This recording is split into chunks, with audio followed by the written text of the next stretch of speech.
What's that? I know, let's go.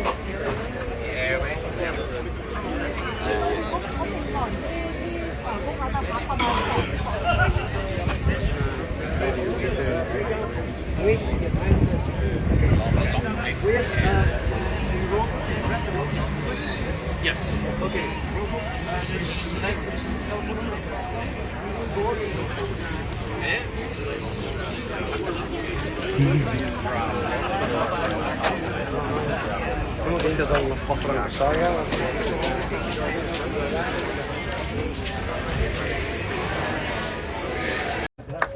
And I always replied to every car, yes, I will.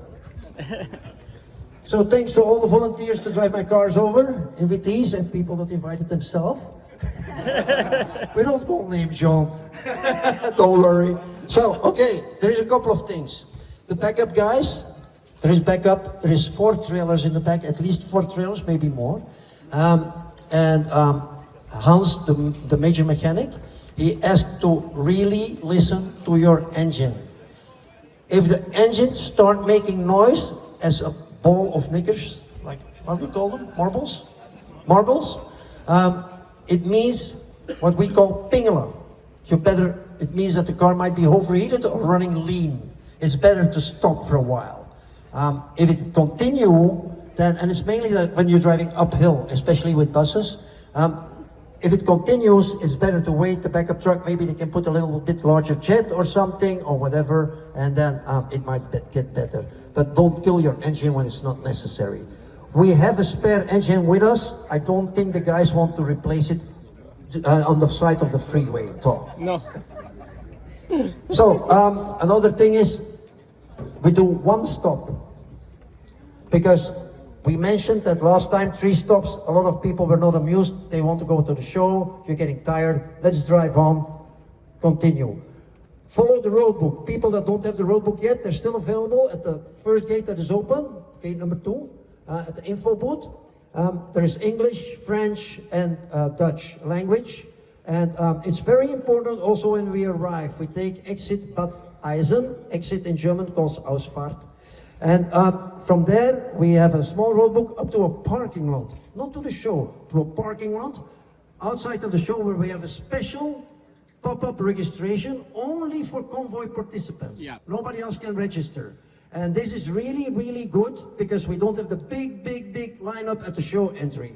So normally I'm in the pilot car and I'm in continuously contact with the police of Hessisch-Ollendorf, which will guide us. It's only one guy, but he will guide us to the parking lot. So if you stay behind me, you're good.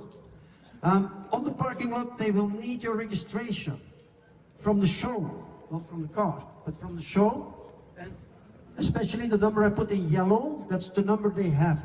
The sooner you can show them, it can be on your phone, it can be on a laptop, it can be on an iPad, or you can print it like old school guys do like me.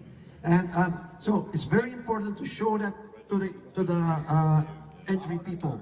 For the people from New Jersey, they guide you from that pop-up registration to the camping lot where they reserved. The only reservation for camping spot is for you guys.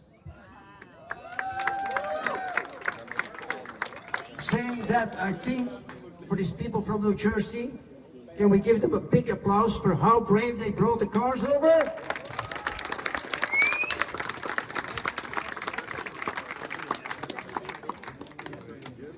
Okay, also at the end of the road book, there is a telephone number that we don't need. It's the number of Pascal. It's the guy with the beard who's in the back waving his arms. He coordinates all the breakdowns. If you have breakdown, go on the shoulder, call Pascal, he will take care for you. Don't start calling 50 people, I mean, not necessary. You can call me, but I'm in front of you, so I don't come back. I tell people I drive first so I can leave all the misery behind me.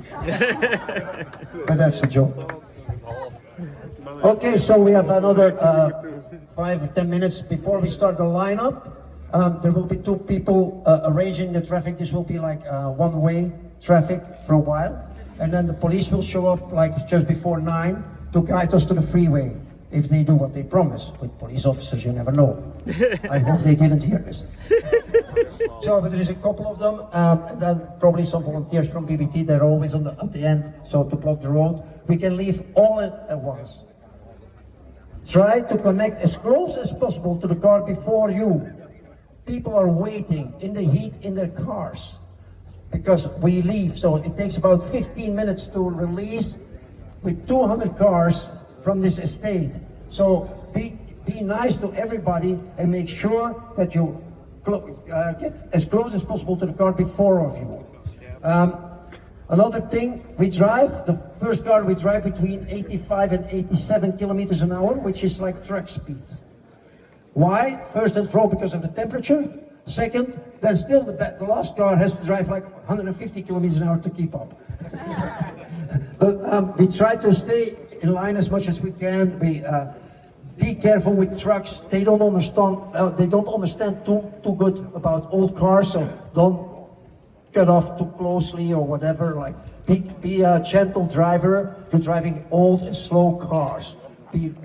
When you show respect, you will get respect. And many people will drive next to you and give you a thumbs up. That's every year. There's nothing wrong with that. They don't know who they look to. We're not a zoo. I think that's about it. Is there any question? Just to say thank you. Thank you. And congratulations and applause.